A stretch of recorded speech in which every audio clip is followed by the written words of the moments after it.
All right, I'm gonna do a quick comparison with the Rapala Freeloader versus the brand new Rapala Mooch Minnow that just came out. So the Freeloader, it's been out for over a year now, and then this Mooch Minnow just come out to the public. This right here is the bait that Dustin Connell won Red Crest on this year.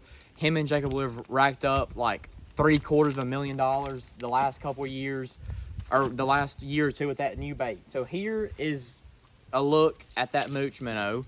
You can see small little jig head minnow bait. I've got that on like a 3/16 or a 1/4 ounce jig head. Got that little 1/0, 2/0 hook. That right there is how I've been throwing it. So what I'm gonna do real quick, I'm gonna get the other one out, but I'm gonna go ahead and pull this off the jig head and put this to the side for a second. So right there was the Mooch Minnow, and then I'll show you that Freeloader. So this right here has been the jig head minnow set up for like a year now. There's been a ton of money won on that. Bigger jig head with the bigger bait. You can see that Freeloader tail kicking. So I'm gonna go ahead and pull this one off too and show you the difference. And I'll talk about my rod and reel in just a second. But right here, there's the Freeloader, there's the Mooch Minnow. So you can see the presentation, or I'm sorry, the profile is a lot different. It looks the same. The body style is very similar, but it's a lot smaller bait. So we'll show them like that. So on the packaging, the Freeloader 4.25 inches, and then that Mooch Minnow 3.5. So almost an inch difference. But what it doesn't tell you on there is that the profile of that Mooch Minnow is a lot smaller. It makes this Freeloader look like a gigantic bait, when really a Freeloader is not all that big. So one thing about the Mooch Minnow is it's got that Elastec in it. You can pull it, stretch it. I caught about 22 fish on the Mooch Minnow the other day before it finally tore and I had to get a new one. 22 fish.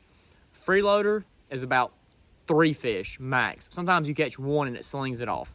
The Freeloader is just regular plastic. You pull on it, it'll break. So like I said, I'm gonna give another look right there. So where these two baits come into play. Freeloader, if you're fishing a largemouth lake, you're trying to catch a big fish, even if you're fishing for smallmouth or spots and you just want to catch bigger fish, I would focus on throwing the Freeloader. It's a little bit, you throw it on bigger jig head, bigger profile, you're gonna catch bigger fish. You might not catch as many, but you're probably gonna catch a bigger one. The Mooch Minnow, if you're fishing for spotted bass or smallmouth, or you're just trying to get more bites, I'm sorry, my dog here is trying to join the video, so I'll hold her for a second so she don't jump over my wife holding the camera. So y'all say hey to Dixie. Let's see if she'll run off and go somewhere else and go find a squirrel or something. Like I was saying, Freeloader, big fish bait. Mooch Minnow is gonna get you bites. You're gonna get so many bites. I've caught spots, largemouth, white bass hybrid, and crappie on this bait. It's gonna get way more bites. That smaller profile, that little bit of, it's more of a finesse presentation. It's got that little pintail, whereas this Freeloader, it's a thicker bait all the way to the end of it. So like I said, big fish bait is the Freeloader.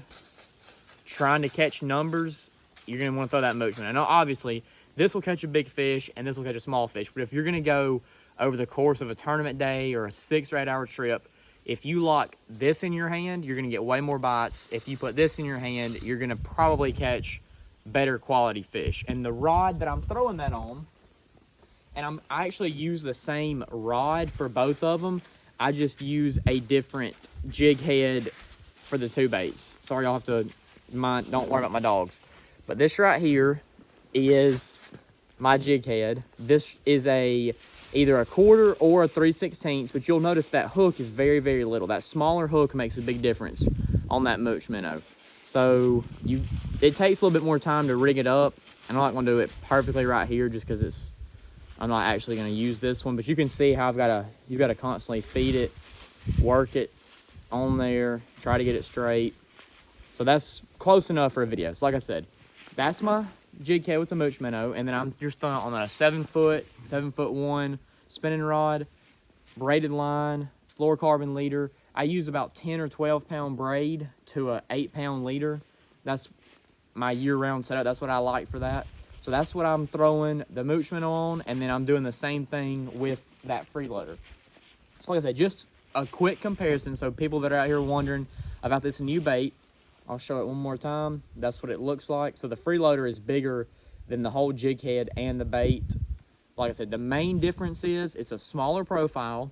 The body is the same look and same style. That tail's a little different, but then almost an inch shorter bait and the Elastec. I think that Elastec material is very important because, like I said, I caught like 22, 23 fish the other day, 4 different species before finally I got a new bait. I could have kept using the same one, but it was looking a little rough. Like I said, you're gonna be able to catch way more fish on one bait, so y'all need to definitely check out that new Mooch Minnow, Mackenzie's Bait and Tackle, and Temple. They've got a whole bunch of them. So like I said, hot bait right there. These 2 baits have won a bunch of money the last couple of years for the live scopers. So go out and get some. I'm sure you can find a Black Friday sale and get them for these fish that are moving out deep this winter.